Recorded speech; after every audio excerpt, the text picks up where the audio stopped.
Everyone knows that knowledge is power and that with great power comes great responsibility. Therefore, it is no surprise that I am a very responsible individual, and in my incredible generosity, I have decided to bestow a great deal of my Astroneer wisdom to you, the viewer, in just one video. Stick around until the end and you won't regret it, for you will have learned 50 tips and tricks in Astroneer. So without further ado, let's jump straight into this with the first tip. Kicking it off here with our first tip and trick in Astroneer is that on Glacio there are very overpowered research samples inside these things you'll see on the surface. Now there are 3 different kinds of this, but this particular one that has the symbol on it wants you to put an ammonium on it, and when it opens up, it will give you this right here, and this gives you 7,000 bytes when you research it, which is really friggin' overpowered. For our second tip in Astroneer, I recommend that even if you don't want to build a proper true flat structure at a true flat location, that you at least go to a true flat location to build a normal base, because then you can have actually flat ground. Now if you don't know anything about what I'm talking about here, if you don't know what a true flat location is, or a true flat base, or any of that stuff, then I have a video about that I will link in the description and right up there at the top right, because I do not want to explain that here because I want this video to be less than 6 hours long. For our next one, we can automatically turn our soil into scrap by making the soil centrifuge automatically make resin, then by making that resin automatically craft into small canisters, and then by scrapping those small canisters. This is really overpowered because basically what you're allowing yourself to do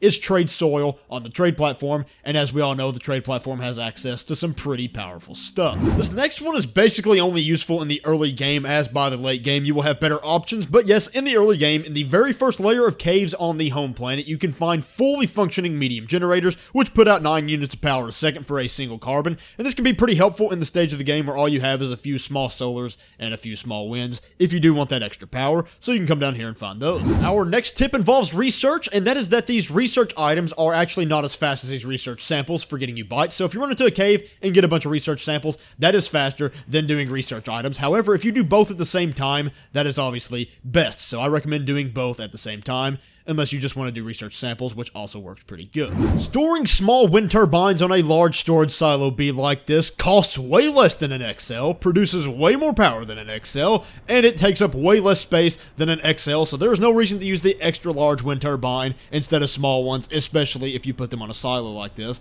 because it's just better. For our next one, I recommend that you stay away from Calidor, Visania, and Novus in the early game, because they do not provide anything that you need in the early game that other planets don't provide better. In fact, you can actually get every item in the game without ever going to these planets, but that doesn't mean they are bad because they do provide some late game resources in larger amounts than you would be able to get them otherwise, so I do recommend going to them in the late game for said resources, but in the early game, you don't want to get those resources in such large amounts because that wastes the blast off for no reason, so in the early game, steer clear of these planets. Our next early game tip/trick in Astroneer is that you can find dynamite on debris just like this, which is useful because in the early game, you cannot craft dynamite, but you still need it because you have to get exo chips from exo caches. For our next one, everybody knows that you can trade scrap in the trading platform, but if you press the up and down arrow keys, you will see that there are actually 2 other currencies, that being Astronium and the Fault Finder, which I still don't know what the Fault Finder is, and I don't know how to get it, but that's there too, so you can use both of those to trade in the trading platform along with scrap, in case you didn't know that. If you want to build a true flat base, you should consider putting said base right on top of the gateways instead of nearby to the gateways, because this will give you more room to build, and also it's just epic. I mean, look at this view. This is a proper sky base,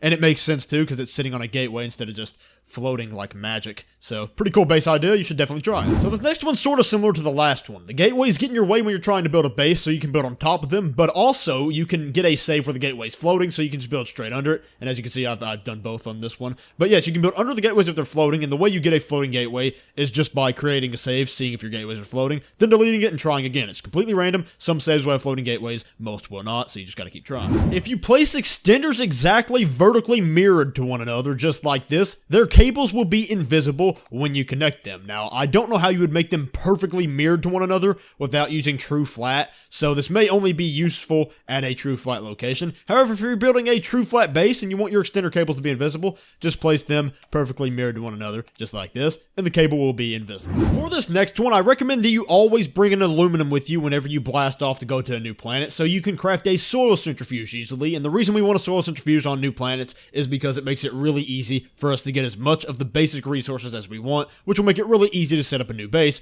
on new planets. Just like with the tip we just now went over, there's actually a second item I recommend you bring with you to other planets, and that would be the medium generator. So if you find one on the home planet, I recommend you package it up and bring it with you, which means you do want to make a second trip. So I actually recommend you make an extra thruster and just do a blast off and take the first stuff to the other planet you're going to, and then go back to your home planet and get a generator and a bunch of carbon, which may sound really annoying having to blast off twice like that, but having a medium generator with as much fuel as you need like this will make setting up a starter base on another planet 10 times easier than it would otherwise be, so I cannot recommend enough packaging up a medium generator and taking it to other planets. This next one may seem a bit random, but it's actually pretty dang useful, and that's that all of the things in this game actually still work while they're out of render distance. So if I turned on this soil centrifuge, for example, and somehow immediately teleported to a different planet, it would still be doing soil centrifuge stuff, even though it's not rendered in. A more useful example of this would be the research chamber. If right now I was on a different planet, it would still be researching, which is really nice to know because you don't actually have to stay in the vicinity of things for them to do their thing. For our next one, I recommend that you use the widen boost mod basically all the time whenever you want to gather soil, because they're actually really good. In fact, they are so good that they're really not that much worse than the truck drill.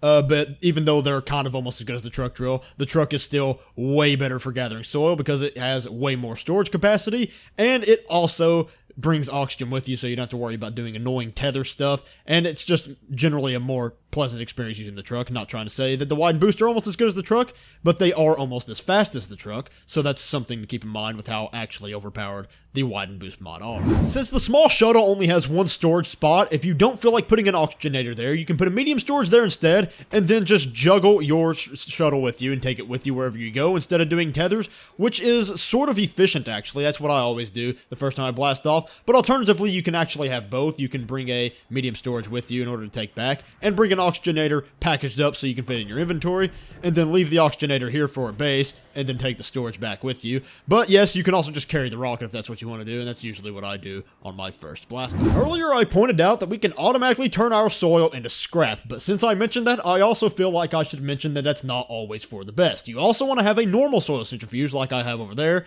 because some things are cheaper when you just use your soil instead of turning your soil into scrap. For example, if we get compound in the trading platform from turning our soil into scrap, it is twice as expensive as just getting it in the soil centrifuge to begin with, so you do want a soil to scrap thing, but you also just want a normal soil centrifuge because some things are cheaper that way. Our next one involves shuttles, and that would be the fact that I think you should always skip the medium shuttle in your progression in the game, because it's not that hard to go straight from a small shuttle to a large shuttle, so unlocking the medium one just wastes your bytes and the resources it takes to craft it, because eventually you're not going to be using it anyways, and really it's not a necessary stepping stone in order to get to the large one. You may also want to do this with your rovers, which is what I do, but there's a better argument for crafting a medium rover than a medium shuttle if you ask me, because the medium shuttle is just so extraordinarily easy to skip that in my opinion you should just always do it. In fact, I've never crafted one before. I have never crafted a medium shuttle in this game, despite having almost 800 hours, so if that doesn't tell you anything, I don't know what will. Much like with the shuttles, there are 3 different tiers to the drill mods, and also, just like the shuttles, I recommend that you skip the second one, but with this one, maybe even skip the first one,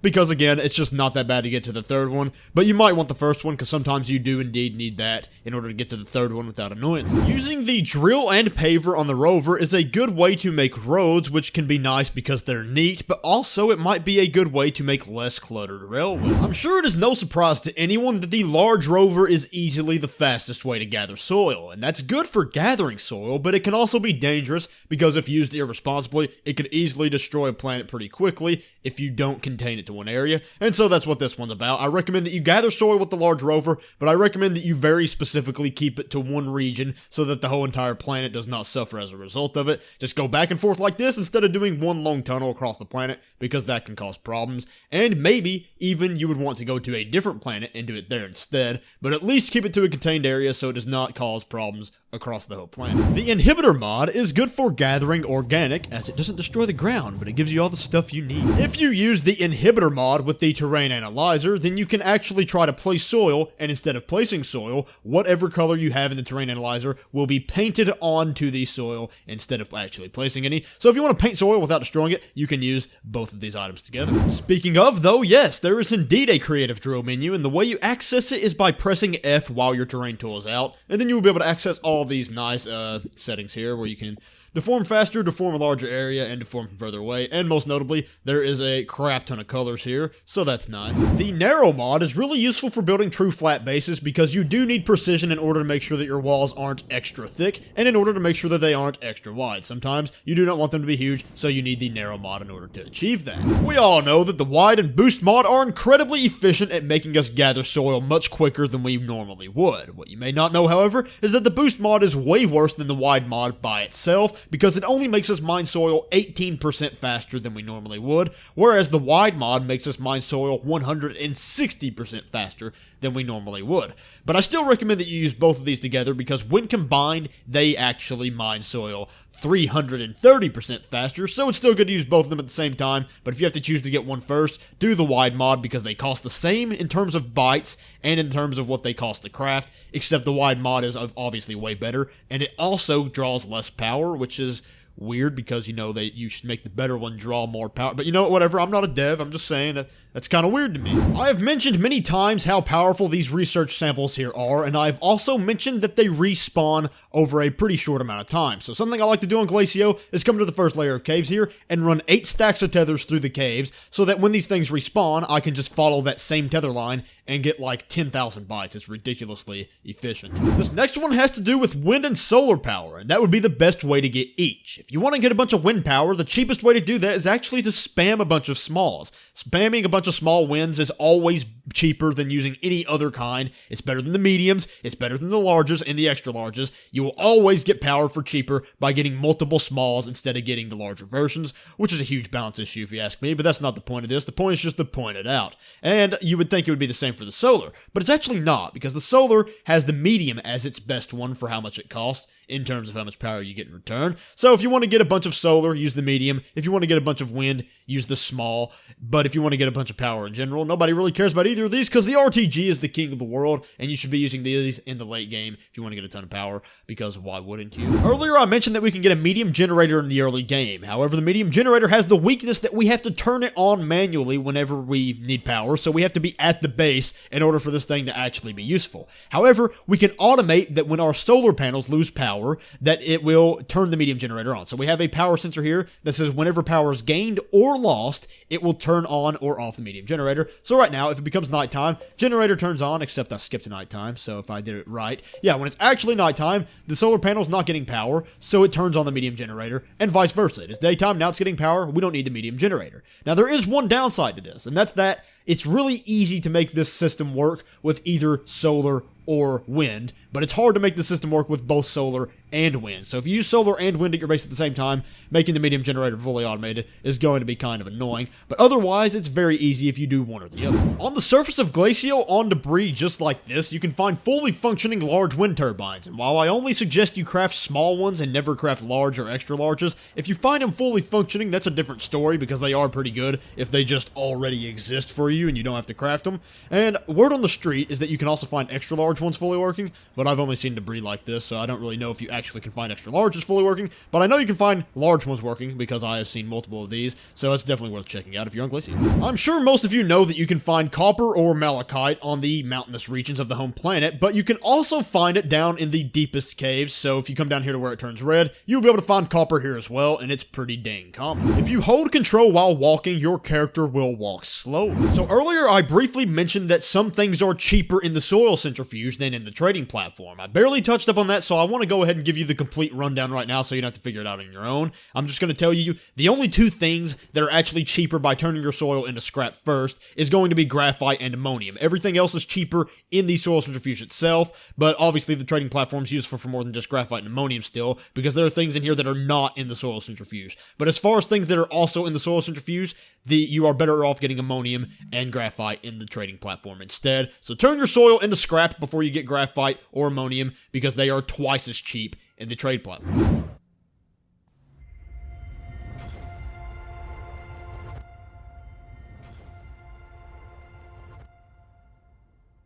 I actually don't really know what that's all about. If you build some kind of true flat structure, you can hide sensor arcs inside the walls and then make a gap through the sensor thingy in order to make the sensor thingy appear to be a window, which makes bases look so much cooler. So earlier I discussed that you can find a dynamite on some debris, but what I didn't mention is that they are kind of rare sometimes. You might have to go a pretty far distance in order to just get one, so whenever you blow your exo caches open with this thing, you want to make it count. You want to get as many exo caches as you can with just one dynamite, and honestly, I don't really know how many you can blow up at one time with just one dynamite, so we're about to find out as a family right now how many you can blow up at once. Oh, okay, you can blow up like as many as you want, so get a ton of exo caches before you detonate it, and you know, maybe I shouldn't have.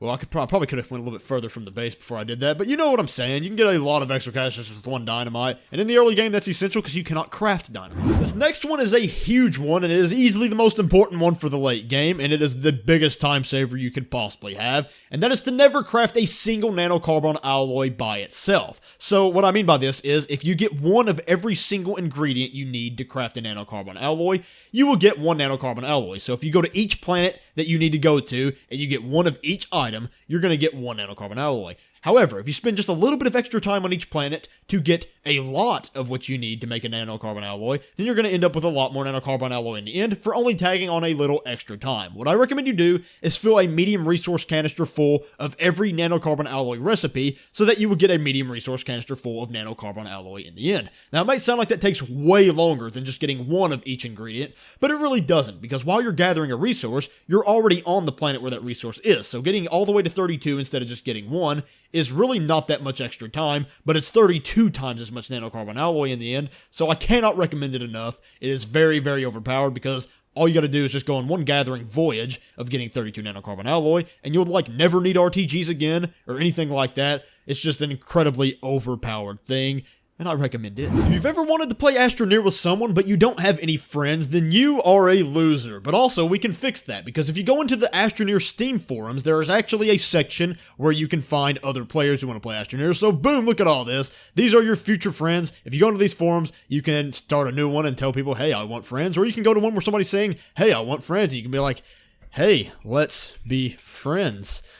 And, that was a stupid way to demonstrate it. But yes, you can find other people to play for, not play for. You can find, there's people here. Another thing you can do is limiting the amount of power that goes to an atmospheric condenser using a splitter. So why would you want to do this? Well, that's because atmospheric condensers take 20 units of power a second, which is absurd. That is a ridiculously large amount of power. So if you want it to make it so that it's always on, but it's not taking a full 20 units of power a second, you can just use a splitter and scroll this to however many units of power a second you'd actually want it to have. Now, obviously, with the amount of power I'm putting out here, I don't actually care, but on some bases you may not want to give it as much as it takes, so you can just limit it. If you build a sky base, either the north or south poles, and you put your solar panels exactly upside down, they have to be perfectly upside down, but if they are perfectly upside down, they will get sunlight literally all the time because the sun stays level at this altitude, and it will never ever stop giving your solar panels power, so they will be like really overpowered RTGs that don't cost as much. This next one is an infinite bytes strategy, and while it's not the best one, it's still a pretty solid one, so you may want to know about it. And that's if you take an Astroneer and put it in here. Obviously, the amount left that it has to be researched goes down, and when it hits 0, it disappears. However, if we stop it at any point before it's finished,